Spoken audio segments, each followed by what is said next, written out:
Hello and welcome back to Tolaris TV. I'm Rick Babeck with Tolaris Homes here in Orlando, Florida. As you can see behind me, we have now completed the backfill of the stem wall.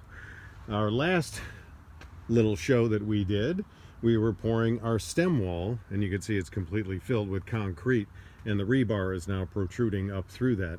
And if you remember, it is down into the footer. So now they'll come on a couple of days from today.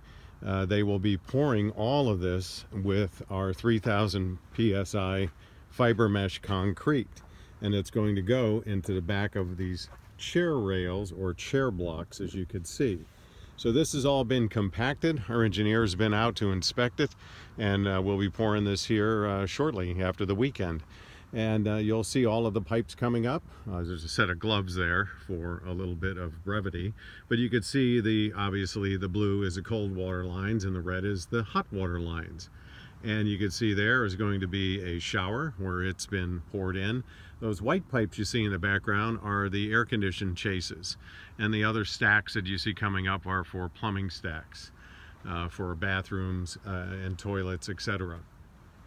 So that's what's happening here. Just wanted you all to see what's going on this job. So the next time you'll see us, we'll be pouring concrete. So live from Orlando, Florida, we're back here again with Tolaris TV. Thank you very much.